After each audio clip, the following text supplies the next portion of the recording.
Hello, everybody. What's up? Welcome into this quick episode of the Athletic Fantasy Football Podcast on this Sunday evening.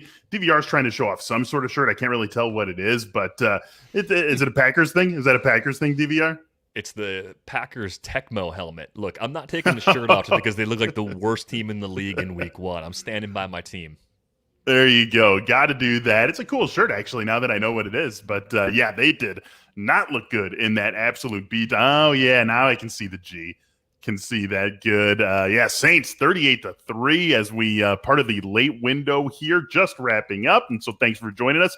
We're going to take a quick look ahead to week 2 waivers. We'll have a fuller look at this tomorrow, but let's jump in right now because we know some guys are going to be very popular on the waiver wire this coming week, DVR. Let's start with Mark Ingram, one of the more surprising results of the day today. The Houston Texans go out and just put a whooping on the Jacksonville Jaguars.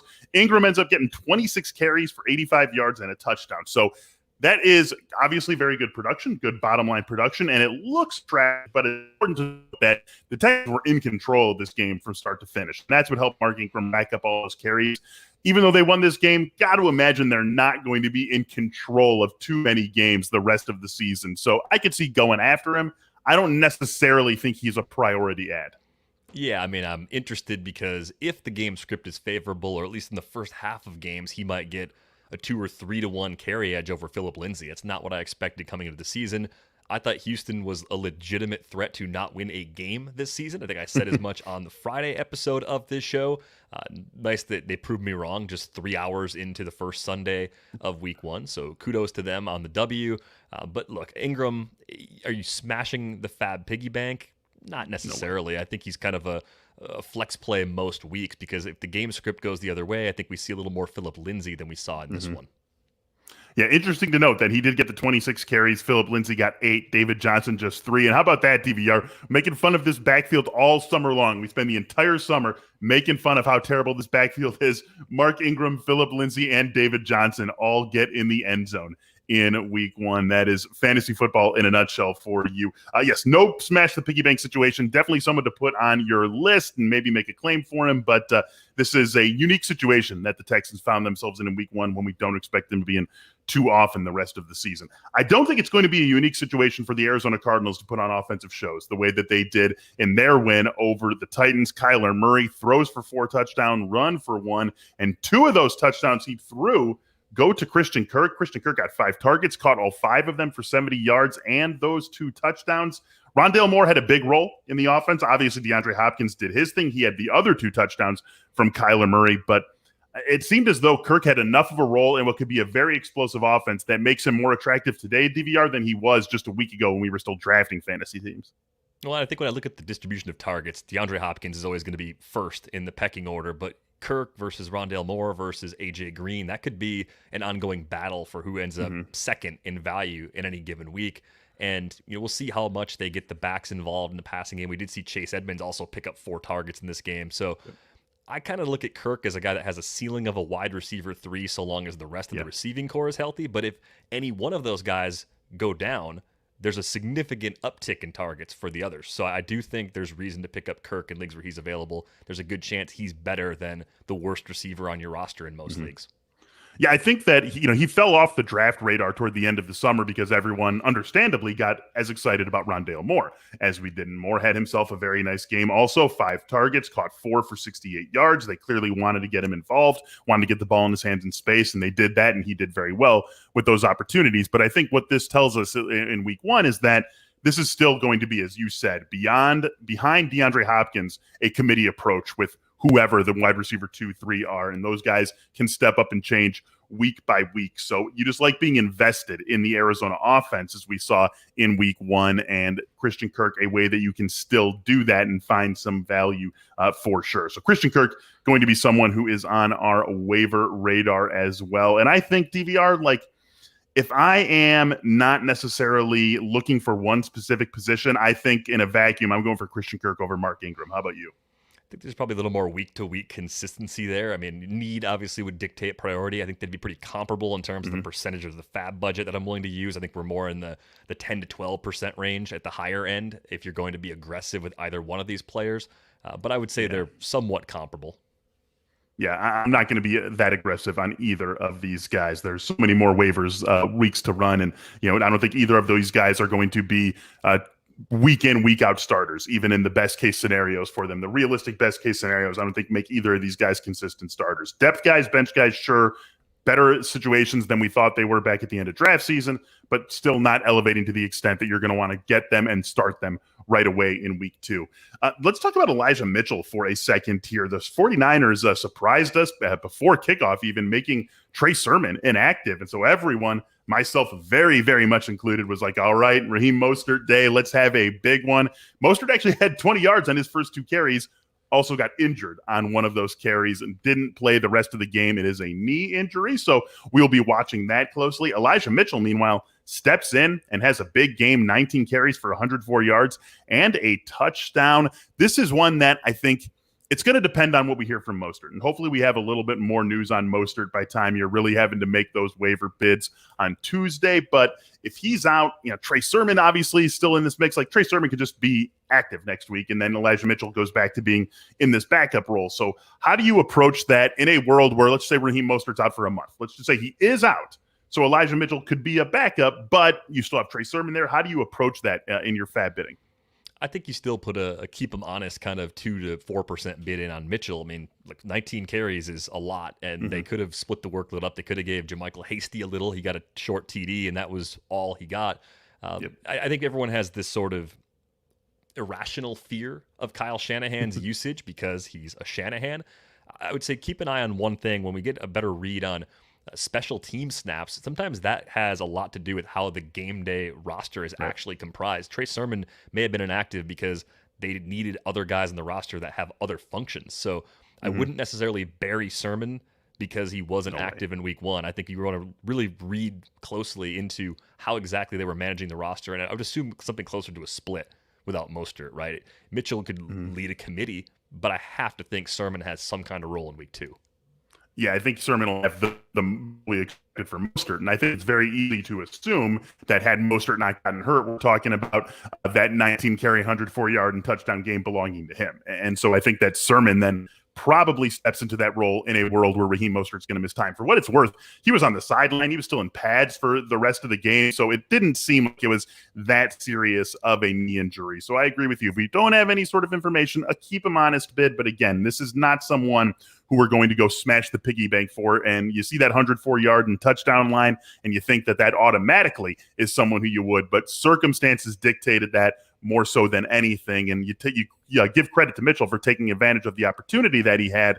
But this does feel like a situation where he could very quickly go back to being the 3rd or 4th guy on this depth chart. So impressive game. Maybe make a keep him honest bid, but not someone who either of us thinks that anyone should be going too crazy for in bidding this weekend. And got some word from Roman here.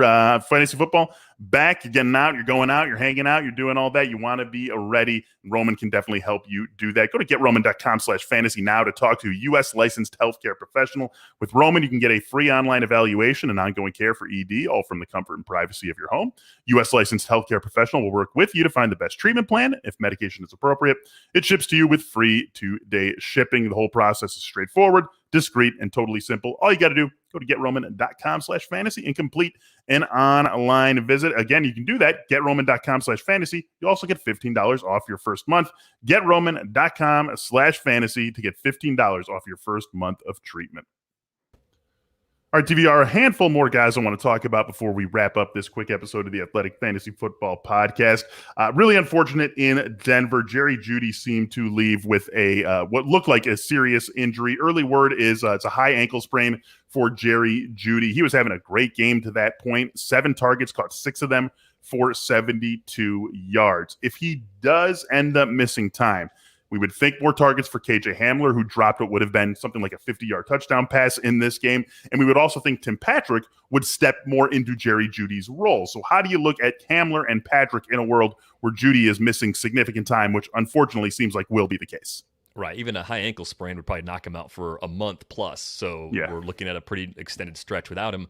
I'm tempering my interest in Patrick outside of really deep leagues, like 16 plus team leagues. I think Hamler is the slightly more interesting ad. I think most weeks this is a Broncos team that's not going to air it out by design. Next week's matchup is against Jacksonville. They should be in control of that game. It should be a lot of Javonte Williams and Melvin Gordon on the ground. So even though Judy's out, I think you're going to see a bump up in targets for Noah Fant. I think you're going to see a bump up in targets for Cortland Sutton. Cortland Sutton. Really quiet. Yeah, like that was like 3 targets for him this week. Like that's probably going to change. So I don't see enough there to make Hamler and Patrick immediately shallow league relevant. Of the two, I like Hamler just a little bit more. Yeah, what I like about Patrick is that he steps into that Judy role, right? He's going to be the one who's playing outside. They're not going to bump Hamler outside. So it'll be Patrick who plays that role. And so if that role in the offense remains what, we would typically, we would expect to see from Judy, but just with a lesser player playing it, I do think there's some value there. So, and Patrick ended up having 4 grabs, 39 yards, and a touchdown in this game. So I'm a little bit more interested in Patrick than you are. I think there's a little bit more value to him. I think he can find some in non-super deep leagues.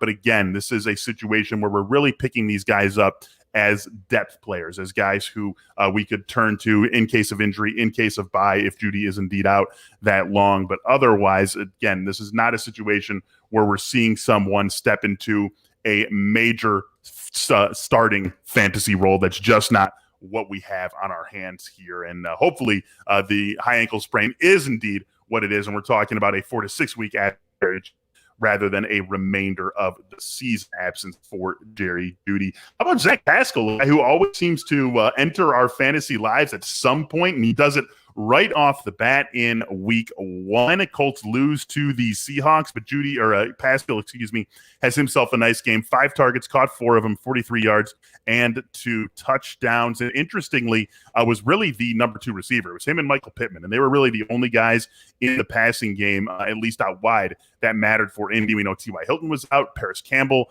really not much of a factor in this one. So I think Zach Pascal has that same utility we expect of him. He just has it right away rather than us having to wait for it this year. Yeah, I mean, I think he kind of fits into the Patrick Hamler sort of tier for sure. Only 5 targets on a day where the Colts were down 11 at halftime. I mean, Jonathan Taylor and Nyheim Hines combined had 15. I don't know what the Colts are doing with this system right now, but it's a little bit of a concern. I think I'd still prefer, Michael Pittman Jr. to Pascal, but I think he's rosterable in some of these deeper leagues that we were discussing.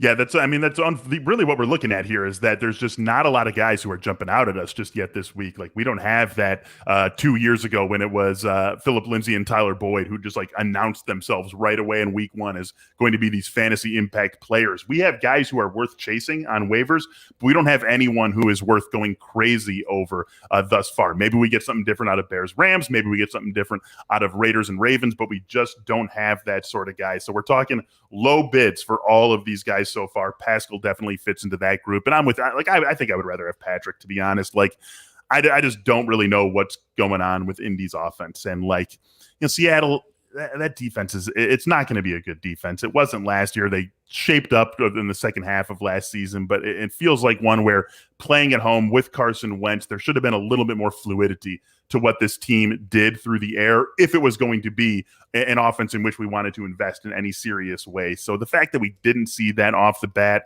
obviously Wentz missed a lot of time this summer, but I still think that this is going to be a low-value passing game where you like Michael Pittman and the sort of mix in, and Pascal pops up with a 2-touchdown game, and Paris Campbell maybe does that, but they're going to be at random times where you're really not going to be able to be comfortably invested in any of these guys.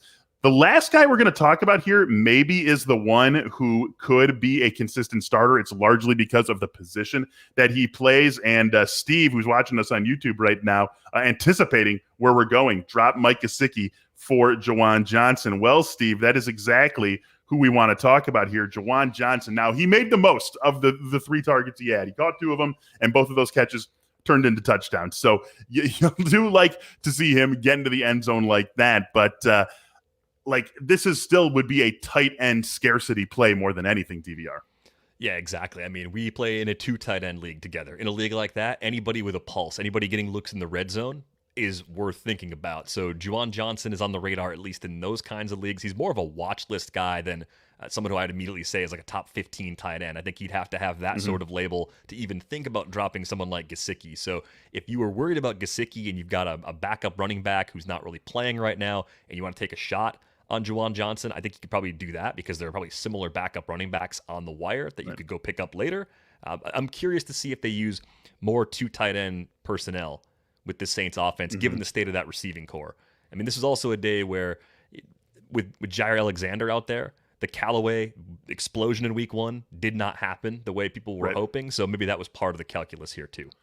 It's a bizarre box score for the Saints, especially if you just see the score and you didn't watch any of the game and you see 38-3, you would maybe think that Alvin Kamara had a monster game and he had a very good game, but not a huge one. And you would think that there would be something in the stat line, but you've got Jameis going 14-20 for 148 yards and 5 touchdowns. You have no pass catcher catching more than 3 passes. You have Deontay Harris up at 72 yards receiving as the leader. And then the next guy is Juwan Johnson at 21, Adam Troutman at 18, Callaway at 14, Chris Hogan at 10. Like, it was a bizarre game with some short fields for the Saints because of a couple of interceptions from Aaron Rodgers. Just a really strange game. And again, sort of like we talked about with Mark Ingram, it was a best case game script for Juwan Johnson. And he came through on it, and you have to give him credit for that. But it's not really going to be something that's bankable in the future. I don't think, even with this good start to the season for him, that he's someone who you want to be counting on as your starting tight end. Put him on the watch list. Go make a claim for him if you have a Mike Gesicki or a Cole Kmet and you're not feeling great